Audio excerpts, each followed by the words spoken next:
এই শতাব্দীর সব থেকে বড় যে ঘুষ কেলেঙ্কারি যদি ঘটনাটা বলতে হয় তাহলে বলতে হবে সেটা গৌতম আদানিকে নিয়ে। প্রেজেন্ট যে ঘটনাটা ঘটেছে সেটা হচ্ছে ইউএস প্রসিকিউশন, যে কোনো মুহূর্তে গৌতম আদানিকে অ্যারেস্ট করা হতে পারে এবং তা সেটা কিন্তু যারা নিন্দুকে তারা যেটা বক্তব্য রাখছে তারা বলছে এই ঘটনাগুলো একটা ষড়যন্ত্র। কিন্তু যদি ষড়যন্ত্র হতো কখনো একটা হাইকোর্ট ইউএস এর কখনো এই ধরনের একটা সিচুয়েশন তৈরি করতে পারে না, এত বড় একটা অ্যালিগেশন দিতে পারতো না। 22,000 কোটি টাকার একটা বিরাট বড় অ্যালিগেশন দিয়েছে এবং সেখানে বলছে ভারত সরকার যুক্ত রয়েছে পেছনে, এবং যেখানে বলে দিচ্ছে যে ইন্ডিয়া গভর্নমেন্টের সঙ্গে ব্যাপার শুধুমাত্র ফলে বিশ্বের কাছে ভারত কিন্তু মাথা নিচু হয়ে গেল। যেখানে ভারতেই এই ঘটনাটা ঘটেছে, ভারতেই এই ঘটনাটার সূত্রপাত ছিল, ভারতেই এটাকে রীতিমতো ব্যাপারটাকে সলভ করতে পারতো, কে দোষী সাব্যস্ত করতে পারতো, সেই ঘটনাগুলো ঘটেনি। কারণ একজন বড় দাদার কিন্তু মাথার হাত ছিল এর উপরে এবং সেই ঘটনাটা বিশেষ বন্ধুর হাত থাকার কারণে কিন্তু ঘটনাটা ঘটেনি।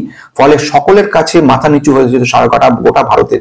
যে এফআইআর কন্টিনিউয়াসলি সেল করে চলেছে সেই সিচুয়েশনে দাঁড়িয়ে বড় বড় ইনভেস্টর বা এফপিআই যারা রয়েছে তারা কি আর কখনো এখানে ইনভেস্ট করতে চাইবে, স্পেশালি যখন জানবে গভর্নমেন্ট ইনভলভ রয়েছে এই ধরনের সিচুয়েশনে এবং এই ধরনের সুবিধাগুলো দিয়ে দিচ্ছে। ফলে আলটিমেটলি দেশের মুখ কিন্তু শুধুমাত্র নিচু হওয়া নয়, সঙ্গে সঙ্গে স্টক মার্কেটেও বিরাট বড় কিন্তু এফেক্ট করতে চলেছে। আজকে যে ঘটনাটা বলবো সেটা হচ্ছে গৌতম আদানিকে নিয়ে কি করে ঘটনাটা ঘটলো, অ্যালিগেশন কি ছিল, কত টাকার এই ঘটনাটা ঘটেছে, কি আসল ঘটনা আছে না কি রয়েছে সমস্ত কিছু, এবং সঙ্গে সঙ্গে স্টক মার্কেটের এফেক্টটা কি হবে, এবং যে ঘটনাটা বলা হচ্ছে আগামী দিন যে কোনো মুহূর্তে আদানিকে অ্যারেস্ট করা হতে ওয়ারেন্ট জারি করা হয়েছে।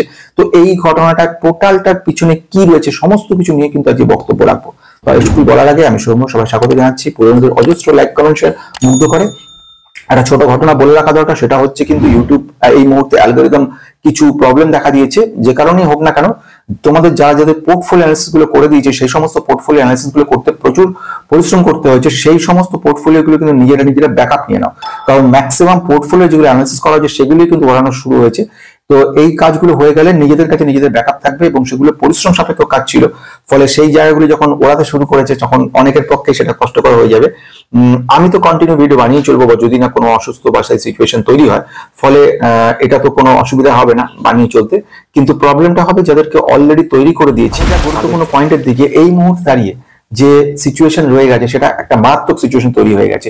মানে ইউএস প্রসিকিউশন যে বক্তব্য রাখছে নিউ ইয়র্কে, তারা যে বক্তব্য রাখছে তারা বলছে গৌতম আদানি এবং আরো 7 জনকে এরা কিন্তু আইডেন্টিফাই করেছে এই মারাত্মক বিশাল বড় ঘুষ কেলেঙ্কারির সঙ্গে যুক্ত হওয়ার জন্য। এবং আরেকটা বড় ঘটনা ঘটেছে, যারা বক্তব্য তাদের মধ্যে হচ্ছে সাগর আদানি, ওর ভাইপো গৌতম আদানি, সেও যুক্ত রয়েছে বিশেষভাবে এর সঙ্গে রয়েছে। প্লাস $265 মিলিয়ন এত বড় একটা ব্রাইবারি কেলেঙ্কারির মধ্যে কিন্তু যুক্ত রয়েছে ইন্ডিয়া গভর্নমেন্ট অফিসিয়ালস। এটাও কিন্তু ভীষণ গুরুত্বপূর্ণ পয়েন্ট।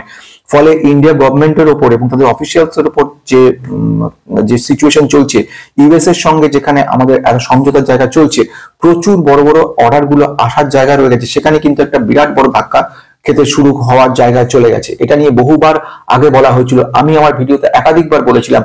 ইভেন সেবি যে প্রধান রয়েছে মাধবী বুচ, তার সঙ্গে পর্যন্ত যুক্ত রয়েছে গৌতম আদানি, এই নিয়ে বহু কথা বলেছিলেন। ফলে অনেক নেগেটিভ কমেন্ট আমার শুনতে হয়েছিল, কিন্তু সত্যি ঘটনা সত্যি, সেটা হচ্ছে দেশীয় মাটি প্রমাণ করতে পারিনি যে কত বড় দায়ী, সেটা প্রমাণিত করে দিয়েছে কিন্তু বিদেশ।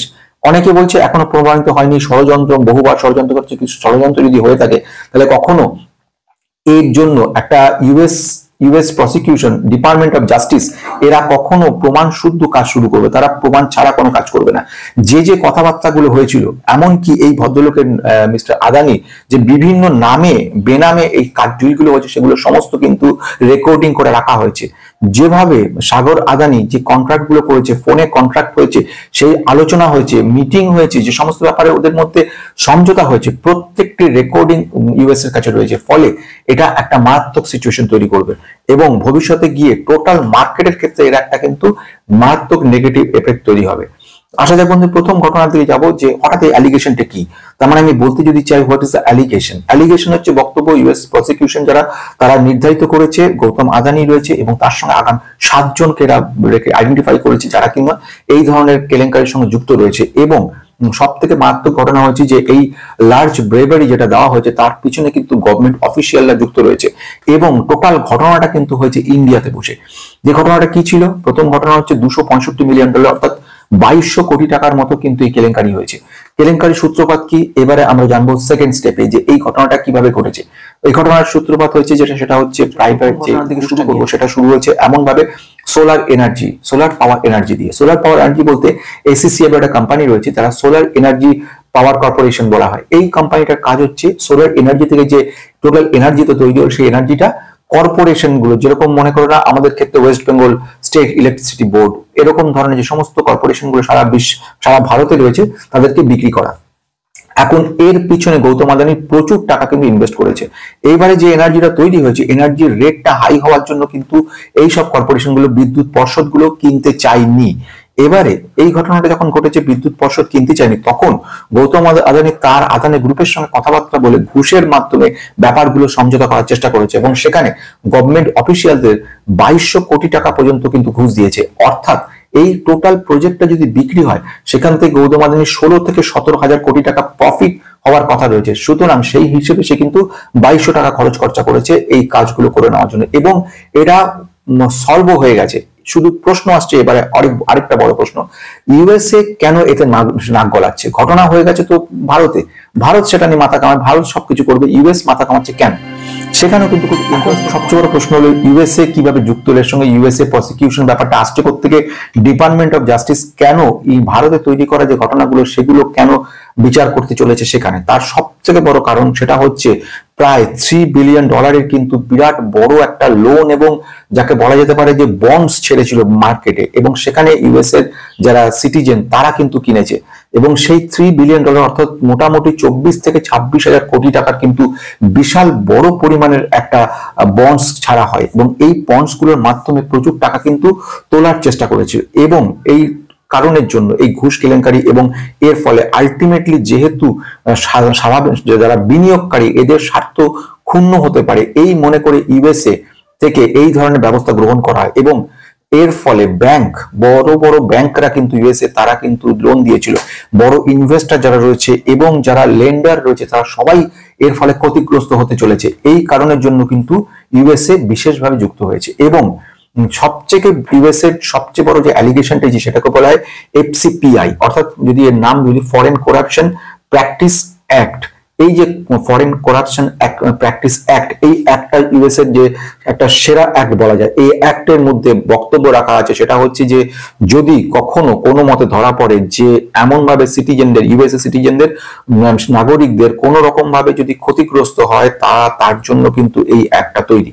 এই এফসিপিআই অ্যাক্টে স্পষ্টভাবে বলা আছে সারা বিশ্বের যেখানে যে দেশ, যে নাগরিক, যে কোম্পানি দায়ী হবে তাদেরকে সম্পূর্ণভাবে অ্যারেস্ট করার এবং যে কোনো ভাবে বিচার করার কিন্তু ক্ষমতা দেওয়া রয়েছে, এবং সেই আইনের বলে বলিয়াদ হয়ে কিন্তু ইউএসএ এই ধরনের কাজটা করেছে। আরেকটা বড় এর সঙ্গে যুক্ত ঘটনা, যে ঘটনাগুলো আগে কিন্তু বহুবার আমরা জানি, হিন্ডেনবার্গের রিপোর্ট এসেছিল, আমি সেই রিপোর্ট নিয়ে বহুবার পর্যালোচনা করেছি, সেখানে বলেছিলাম বারবার করে যে আদানিকে কখনোই কোনো মতে কিন্তু এই জায়গায় ছাড়াটা উচিত হয়নি, যেখানে মাধবী পুত্র এবং তার স্বামী তার সঙ্গেও কিন্তু বিশেষভাবে যুক্ত রয়েছে করাপশন। সিঙ্গাপুরে এদের যে স্টক গুলো ছিল সেগুলোকে করাপশন বেশ রীতিমতো কায়দা করা হয়েছিল, এবং স্টক গুলোকে ইনফ্লেট করে দেওয়া হয়েছিল, অনেক ফুলিয়ে পাপিয়ে স্টকের প্রাইস গুলো দাঁড় করানো হয়েছিল, এবং এর পিছনে সেবি চেয়ারপারসনের বিশেষভাবে মদত রয়েছে, এগুলোটা আমি বলেছিলাম আগেও। এখন যে ঘটনাগুলো হচ্ছে সেইগুলো কিন্তু আবার সেগুলো পুনরাবৃত্তি হয়েছে, এবং হিন্ডেনবার্গ যে সঠিক ছিল সেটাও কিন্তু প্রমাণিত হয়েছে। এখানে যে বক্তব্য বলবো সে কোম্পানিটার নাম হচ্ছে অ্যাজিওর পাওয়ার গ্লোবাল। অ্যাজিওর পাওয়ার গ্লোবাল এই কোম্পানিটা কিন্তু যুক্ত রয়েছে। এই কোম্পানির রঞ্জিত গুপ্ত, যিনি এই কোম্পানির প্রাক্তন সিইও ছিলেন, এবং রূপেশ আগরওয়াল, যিনি কিন্তু প্রাক্তন চিফ স্ট্র্যাটেজি এবং কমার্শিয়াল অফিসার ছিলেন অ্যাজিওর পাওয়ার গ্লোবাল, এবং সিরিল ক্যাবেন্স, ইনিও ছিলেন ডাইরেক্টর ছিলেন অ্যাজিওর পাওয়ারের। এই প্রত্যেকে কিন্তু পরোক্ষভাবে যুক্ত রয়েছে কোম্পানির সঙ্গে, এবং এই অ্যাজিওর পাওয়ারের মাধ্যমে কিন্তু ডিলগুলো হয়েছিল, এবং আলটিমেটলি এগুলো সবই কিন্তু এই ফ্রড এবং বেইমানির সঙ্গে যুক্ত রয়েছে। এই মারাত্মক ঘটনাগুলোর কারণে কিন্তু গৌতম আদানির এগেইনস্টে বড় অ্যারেস্ট ওয়ারেন্ট দেওয়া হয়েছে, এবং যেটাকে বলা হচ্ছে যে সেক অর্থাৎ আমাদের সেবি যেরকম, ওদের ওখানে রয়েছে সেক। এই সেক কিন্তু এই চার্জেসটা লাগিয়েছে আদানির উপরে এই 265 মিলিয়ন বা 2200 কোটি টাকার ঘুষের কেলেঙ্কারিতে। ফলে আগামী দিনে এর একটা এফেক্ট কিন্তু পড়তে চলেছে। এবার আসছি দেশের ক্ষেত্রে, রাহুল গান্ধীকে একাধিকবার এই ঘটনা নিয়ে বলেছিল। যুক্ত রয়েছে এই ঘটনার কথা বলেছিল এবং বিশেষ একজন ব্যক্তির সঙ্গে যোগাযোগ রয়েছে এবং তার মানে উৎসাহেই কাজ চলছে এবং তার যেহেতু আন্ডারে থাকার কারণে পৃষ্ঠপোষকতার কারণের জন্য আদানিকে কখনো ছোঁয়া যায়নি। কিন্তু ঘটনাটা যে সত্যি, আমি আমার নিজস্ব ব্যক্তিগত কথা যদি বলি, জীবনে কখনো আদানি স্টকে নেইনি, কিন্তু আমি তখন জানতাম না যে গৌতম আদানি এই সিচুয়েশন তৈরি করবে বা তাদের গ্রুপটা এরকম ঘটনা ঘটবে। কিন্তু একটা ঘটনা আমি জানতাম, যেটা যে মিনিমাম ফাইন্যান্সিয়াল যাদের নলেজ রয়েছে সেই মিনিমাম নলেজ নিয়ে, যে একটা কোম্পানি কখনো এত পরিমাণে ধার করে সেই কোম্পানি চলতে পারে না। কনস্ট্যান্ট ধারের পরিমাণ দেখবে হিউজ। একটা মানুষ, সাধারণ মানুষে ধার করে বাজার করতে গেল, ধার করে দোকানপাট করলো, ধার করে বিয়ে করলো, তারপরে ধার করে সে বাচ্চার পড়াশোনা চললো, সব যদি তার পুরোপুরি ধারের উপর থাকে, সেই কোম্পানি সেই মানুষটার কি সিচুয়েশন দাঁড়াতে পারে সেই অবস্থাটা কিন্তু ভাবতে হবে। যদি যে কোনো স্টকের দিকে তুমি দেখো, যে কোনো কোম্পানিকে দেখো, আদানি গ্রুপের প্রত্যেকটা কোম্পানি যদি শুরু হয়েছে ধার করে, যত কাজ করে ধার করে, মাছের তেলে সব মাছ বেঁচেছে এবং আলটিমেটলি এইভাবে ওরা কাজ করে গেছে। আলটিমেটলি তার এফেক্ট কিন্তু শুধু ভারত না, সারা বিশ্বে একটা এফেক্ট পড়েছে এবং সারা বিশ্বের কাছে কিন্তু মাথা নিচু হয়ে যাওয়ার অবস্থা হয়েছে। কেন ভারত নিজে এই সিচুয়েশন তৈরি হলো না? যখন অ্যালিগেশন গুলো এসেছিল তখন তার কেন পূর্ণাঙ্গ তদন্ত হলো না? কেন একজনের এগেনস্ট বা একটা গ্রুপের এগেনস্টে সবসময়তে সাপোর্ট করা হলো? এই সমস্তগুলো কিন্তু বিরাট বড় ভূমিকা গ্রহণ করবে আগামী দিনে। এই সমস্ত প্রশ্নের কিন্তু উত্তর দিতে হবে। এবারে আসছি এর ফলে ব্রডার মার্কেটের ক্ষেত্রে কি সিচুয়েশন তৈরি হবে, তারপরে আমরা বলবো ষড়যন্ত্র কি না। প্রথম broader FII, foreign institutional investor, তারা অনেক উৎসাহ নিয়ে কিন্তু এখানে ইনভেস্ট করেছিল। এই চায়না মার্কেটে অনেকে চলে যাচ্ছে, সেই সিচুয়েশনে কিছু এফআইআই এখনো ভরসা করেছিল ভারতের উপর, ইন্ডিয়ান ইকোনমির উপর এবং ইন্ডিয়ান গভর্নমেন্ট অফিসিয়ালসের উপরে। মানে আলটিমেটলি গভর্নমেন্ট অফিসিয়াল মানে ইন্ডিয়া, ভারত সরকারের উপর নির্ভর করে তারা থেকে গেছিল। কিন্তু তার প্রভাব, তার ফলে আলটিমেটলি গভর্নমেন্টের মুখ নিচু হয়ে গেল। এটা কিন্তু সাধারণ জনগণ আমাদের সকলের কাছেই এটা কিন্তু অত্যন্ত বেদনাদায়ক। অর্থাৎ সব থেকেও ভালো কাজ করেও কিন্তু ভালো ভালো কোম্পানিগুলো কিন্তু মুখে কিন্তু একটা বড় মাত্রার চুনকালি পড়ে গেল। সেকেন্ড ওয়ান, গভর্নমেন্ট যেখানে যুক্ত থাকে, গভর্নমেন্টের উপর ভরসা করে বড় বড় কোম্পানিরা কিন্তু এগোয়। এটা কিন্তু মাথায় রাখতে হবে। ইন্ডিয়ান গভর্নমেন্ট যে সিচুয়েশন তৈরি করছে, ইকোনমিক গ্রোথ হচ্ছে, আগামী দিনে ইমপ্রুভমেন্ট হবে, এই সিচুয়েশন যখন তৈরি হচ্ছে, সেখানে দাঁড়িয়ে কি করে এত বড় একটা ঘটনাকে ধামাচাপা দেওয়ার চেষ্টা হলো, এর একটা এফেক্ট কিন্তু একটা আগামী দিনও মার্কেটে আমরা বিরাট ভাবে দেখতে পারবো। আমরা দেখলাম আদানির সমস্ত স্টক গুলো কিন্তু ক্র্যাশ করে গেছে, কোনোটা 15%, কোনোটা 20% হিউজ ভাবে। যদি ওয়ার্ল্ড মার্কেটে দেখি, বড় বড় যেসব কোম্পানিগুলো এর সঙ্গে যুক্ত ছিল, যে সমস্ত জায়গাগুলো কাজ করেছিল আদানি গ্রুপের সঙ্গে, তারা একটা একটা করে কিন্তু পিছিয়ে যাচ্ছে। সেটা হচ্ছে কেনিয়ার প্রেসিডেন্ট মিস্টার উইলিয়াম, উনি কিন্তু যে কথাটা চলছিল সেই টোটাল প্রজেক্টের একটা রিসেন্টলি রিনিউয়েবল এনার্জিকে নিয়ে, সেটা কিন্তু প্রপোজালটা পুরোপুরি ক্যান্সেল করে দিয়েছে। বাংলাদেশের যেখানে পেমেন্ট করা হয়েছিল প্রচুর, সেখানে বাংলাদেশ সরকারের কাছ থেকে কিন্তু বেশি পরিমাণে টাকা আদায় করা হয়েছে নর্মালের থেকে, এবং অন্যান্য যে সমস্ত জায়গায় কাজগুলো করেছে প্রত্যেক ক্ষেত্রে অতিরিক্ত দাম দিয়ে তারা বিক্রি করেছে এবং তার পিছনেও আন্দাজ করা হচ্ছে একটা বড় মাপের ঘুষ রয়েছে। এবারে আসছি অনেকে যেটা বলতে চাইছে ষড়যন্ত্রের ঘটনা নিয়ে। দেখো, অনেকের মত অনুযায়ী অনেকে যেটা বক্তব্য রাখছে যে এইরকম সিচুয়েশন হয়েছে যে গৌতম আদানি যে যতবার আইপিও আনার চেষ্টা করেছে, যতবার একটা বড় কিছু করার চেষ্টা করেছে, ততবারই তাদেরকে বাধা দেওয়ার চেষ্টা হয়েছে। এবং এই ঘটনাটা প্রমাণ করার জন্য তারা বলেছে 2023 সালের জানুয়ারি মাসে একটা আইপিও আনা হয়েছিল 20,000 কোটি টাকার। সেই আইপিওটা যখন আসে ঠিক তার আগে দিয়ে হিন্ডেনবার্গের রিপোর্টটা বের, এবং সেই রিপোর্টের পরে $150 বিলিয়ন কিন্তু বিরাট বড় ক্ষতিগ্রস্ত সম্মুখীন হয় এবং প্রচুর পরিমাণে আদানির স্টক গুলো কিন্তু ডাউন হয়ে যায়।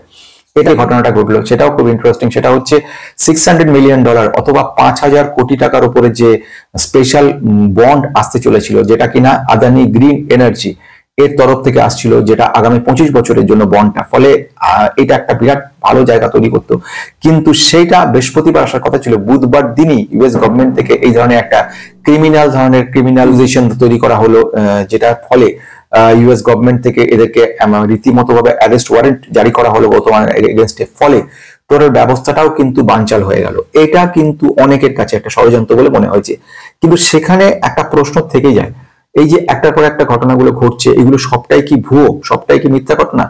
যেখানে প্রথম ঘটনা আমরা পেলাম 2023 সালে, বা তার আগেও ঘটনা ঘটেছে বহুবার। হিন্ডেনবার্গ কিন্তু তার রিপোর্টে প্রকাশ পেয়েছে আদানি বিশেষভাবে কারচুপি করছে স্টক মার্কেটের ক্ষেত্রে, প্রচুর পয়সা খাইয়ে সমস্ত ঘটনাগুলো উল্টোপাল্টা করছে। সেগুলো কিন্তু একটা একটা সবগুলো কিন্তু প্রমাণ শুদ্ধ জোগাড় করেছিল। শুধু তাই নয়, সেবি প্রধান তিনি যে যুক্ত ছিলেন এর সঙ্গে, অর্থাৎ মাধবী বুচ, সেটাও কিন্তু উনি প্রমাণ করেছিলেন।